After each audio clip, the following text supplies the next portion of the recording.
Greetings and salutations, everybody, and welcome to another episode of Gabriel's Corner.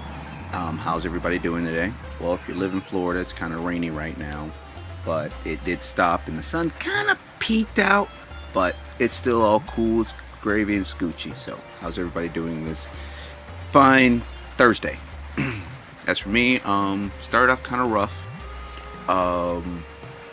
It's kind of heavy, heavy negative stagnant energy, and kind of had a tower moment. And those of y'all that are into astrology or tarot cards, you'll know what tower moment is. But I shook it off. I'm laughing, I'm smiling, and everything's okay. On to the topic. The topic I have is, this isn't really from me. It's something I've seen, and I thought it'd be best to share it with everyone else. A lot of you guys that have seen my videos know that I do a lot of talking, but I don't do a lot of showing. So I'm figuring I have to correct that. So if you notice a lot lately when I do like little things, especially on Instagram, you'll start seeing more of me showing other people's information. So it's not coming from me. Because let's be honest, I can tell you guys anything in the world. If I don't show you anything, I really don't have two legs to stand on. Let's be honest.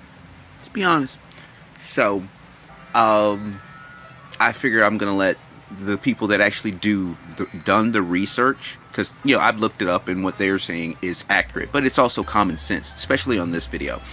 So, what I'm planning to do, I'm gonna show you this video, and once again let you guys make up your own interpretations on it. Personally, I think it's a good idea. It's showing the similarities between ancient Rome and the United States, and how both of them started out as republic after overcoming a monarchy, became a republic, basically turned into a dictatorship when they switched from the gold and silver standard over to a monetary standard, which we both have, and both of them failed, and then it basically turned into an empire.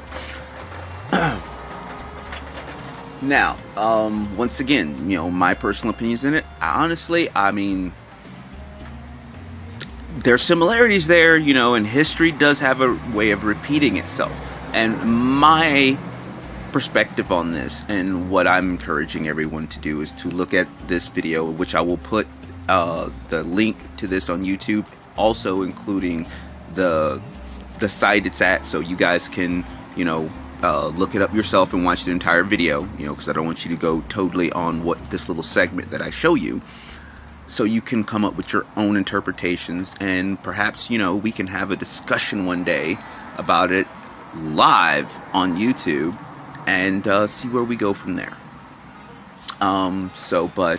My personal view and perspective on it, it's where I see is that it's perhaps time for us collectively, as a whole, as a people, to perhaps, I'm not sure how, but bring the awareness out. And that's all I'm trying to do, is just bring the awareness that if history has a way of repeating itself, and we the people is actually have the power, especially if these politicians work for us, so they say. But anyway, why can't we change this? Do we really want to go to an emperorship? Or would we like to go back to a republic where it's gold, silver standard, and then possibly find a way to eliminate that and find another way? Basically what I'm saying is, just because you're used to something and it's been going on the same dynamic for how many ever years, it doesn't mean that it's untouchable to change, and it doesn't mean that the change will be worse. Perhaps the change will be better. It may start off bad and then escalate to something better. You never know. Life sends you loops all the time. So what I'm going to do, I'm going to start showing this little segment. I'm going to jump back in here and say my goodbyes. And once again, when I do the video, the link will be in the description box. And also the link, and I will leave the name of the show. If I can find it, I'll tell you now. It's Hidden Secrets of Money by Mike Maloney. And in fact, I'll add that in there before I, so you guys can see. All right. So I'm gonna pause this, let you guys see the segment, and we'll get right back to you. Now, the world economy stands at an alarming precipice. But would it surprise you to learn that the events of today are nothing new? Give me the next few minutes, and I'll show you that there are cycles to history that can not only allow you to see the future, but to make preparations for the very predictable outcomes. You're about to discover that huge financial gyrations, inflation, loss of personal freedom, and out-of-control government are all things that we have been warned about for centuries and are the direct consequences of the monetary system itself. In fact, most world history is determined by monetary history. So what lessons can we take from the past to help us navigate the perfect economic storm that awaits us?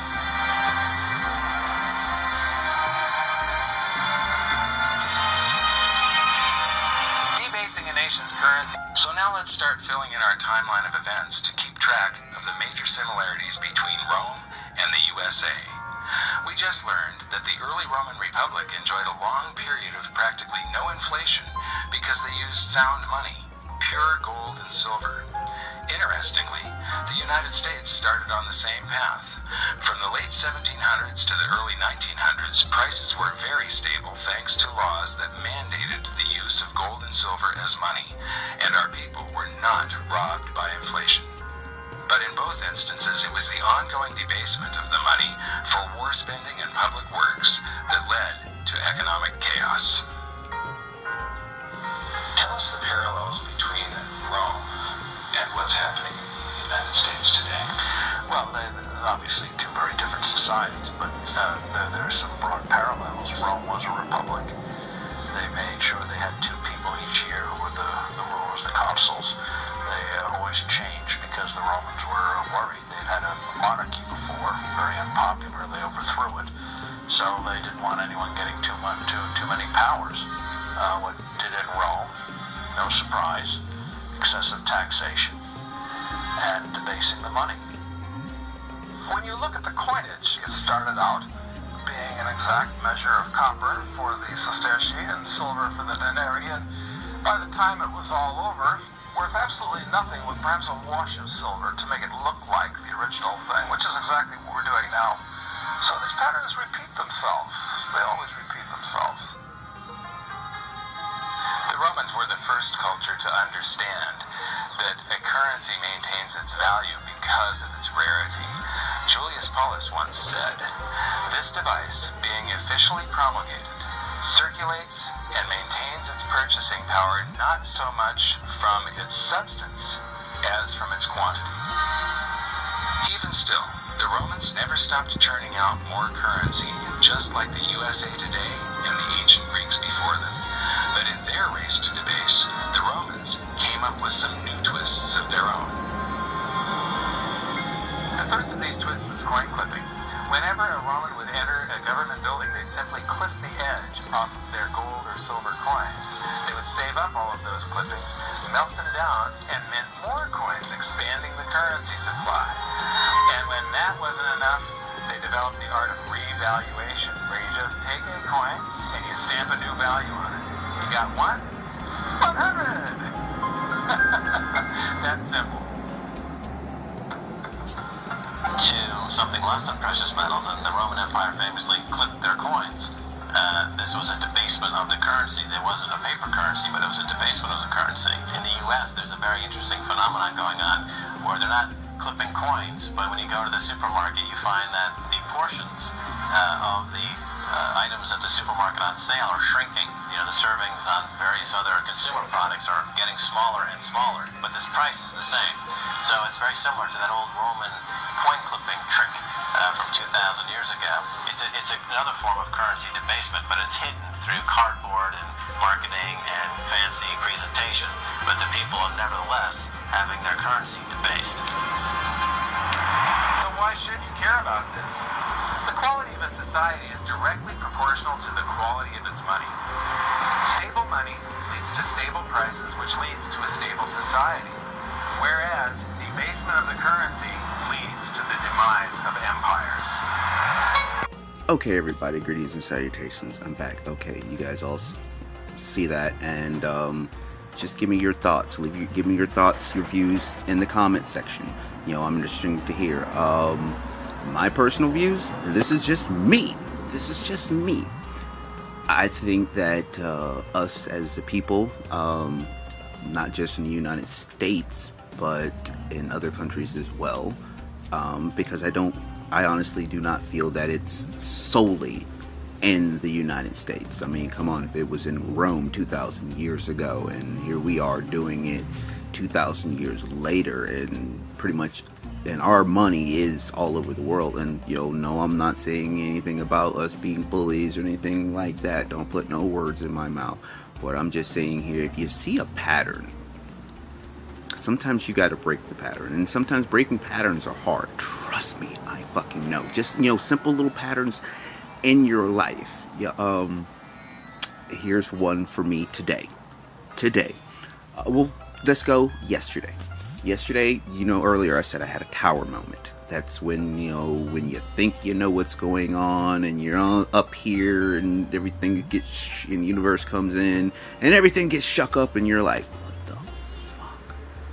Well, the old me would have been walking up and down this road, cussing everybody out, cussing all you guys out here on Instagram, calling y'all fuckboys, and I give up, I don't want to talk it, I don't want to hear it, no. Now, don't get me wrong, I laid here on this couch and like, you know, soaked. I'm not gonna lie, I soaked. I'm not gonna lie. But it's how I handled it. I handled it in a completely different way than I've handled it ever before in the past. You know, I turned my anger, disappointment, expectations and things like that, and guilt and whatever else I was feeling at the point in time, heartbreak, I took that and channeled it, transmuted it, and turned it into something creative. And as today, you know, it carried over today, and once again, I'm turning it into something creative. Like this morning, I got up my comfort zone, because normally, you guys know, most of you guys, I told you about a dozen times, I get up, have coffee, smoke cigarettes, smoke some wheat bowl if I do it, just make all these plans, and don't get up and walk nowhere. Or I will go for a walk, but I'll like spend the majority of my time sitting here. Well, this morning I got up, was down, watched a couple videos, you know, changed my pattern up, and then, you know, got up, made some eggs, had my coffee, and it was raining, you know, and when it rains and you're not in a good mood, you really want to just stay in bed and just cover up. But instead of doing that, I got up and I just walked in the rain with my umbrella, you know, shaking off the bad vibes, the bullshit from yesterday, you know, just some things it was closure, some things I had to close out, you know, some things that I was allowing to continue go on in my life, and it was just like, no. So, you know, just took care of it. But what I did, I got up and, you know, went for a walk. You know, went for a walk in the rain, and after shaking it off, you know, it was pouring. You know, went to a little place where I could just sit, think, clear my head, and start to realize, you know something, everything happens for a reason. You know, and within that, you know, got a little better. You know, but it was like breaking a cycle. And how I'm relating this to this video is, if we've been doing this for 2,000 years, us as a whole, as humanity, this is not just for Rome, this is not just for the United States, this is for everyone, collectively, all as a whole. If we are continually repeating a cycle, and if history is repeating itself, there's either one or two things that us, all of us, not just me, not just you, not just collective people, not just our politicians, this is something that we're all a part of, because it affects all of us, because if you think about United States wise, our money is everywhere in the entire world. It's used everywhere. So this is really something that all of us should, kind of get a handle on and see, like, okay, what is going on? Is this happening? How can we stop this? How can we prevent this? And those are things I would like answers to as well. I have my own, and as well, and and it may view differently than a lot of people out there. My view is that we possibly go back to the gold standard and work our way down, and while we're working our way down, don't get in the comfort zone of getting used to it. Think of a better solution that's beneficial for everyone. Not saying that it shouldn't be rich people, because there's probably always going to be rich people, but let's try to eliminate the fact of just poor people, and that's something we can do together. And maybe, like the guy said, if we're not getting our prices, our product shrunk, and it's being the same price, you're kind of, well, you're fucking us, you're fucking everybody, but this is just me bringing just some things I ran across, knowledge and awareness, and I'm trying to move away from me passing judgment, because this, this is my perspective, and yes, I have my judgments on the situation, because I really think, I'm on the fence about our monetary system. I believe that it's a possibility it could work, but right now it's not going to work if all United States, every person that's working is giving their all into this, and no one asks where's our money going. I mean, because schools are not getting it. They're not. I know military's getting it, but schools are not getting it. But that's all I'm saying. That's just my view. I personally would like it, it go more to, schools and better education of the real history and, of archaeology and the finding, going down to the depths of our oceans and seeing what's down there. More into us as a whole, I'll say Americans, but I'm saying as a whole of human race, something that we all can get behind, and that's beneficial to everyone. And I'm not saying the fact that there won't be people that have a little more than everyone, but let's try to have it where, the people that have less isn't so less that they can't live and they can't survive with, I would definitely love to see more animal shelters, more effort put into that, more effort put into homeless shelters, more effort put into helping those that, especially homeless people, because, I've said this before, between 80 to 90% of our homeless people are military veterans. And I'm not always 100% gung-ho with everything the military does, but I can tell you one thing, I have mad respect for those motherfuckers for two reasons. It's not because I have a brother that's in there, but that is one of the reasons. But the other reason is, like, I'm sorry, they go over there and do shit that I'm just not gonna fucking go do. That's like a woman having a baby. I'm not gonna go do that. They're not, and it's a lot of other individuals that not gonna go do it. And I'm grateful for those motherfuckers that do go do it, because y'all, hey, y'all keep us safe in certain areas, because I know there's some of y'all take that serious to protect America. So to those real, authentic military personnel, thank you. And to you real politicians that actually try to get things done and passed to help Americans as a whole, and even the ones that help for overseas, thank you. We're all grateful to you. But once again, back to the topic, just watch and see. Get your own perspective, your own outlook, your own view. Don't take everything that I say or my perspective is like, well, they said it must be okay. Or it's like, hey, Gabriel be talking about his ass sometime, man. He be talking about shit, man. Oh, try this. Listen, just shut the fuck up and watch the video. That's all I gotta say. Alright? That's it. So, you guys have a good, great, blessed day. And make sure you like, share, and when you go find the website, make sure you leave a comment in there that Gabriel sent you. Peace.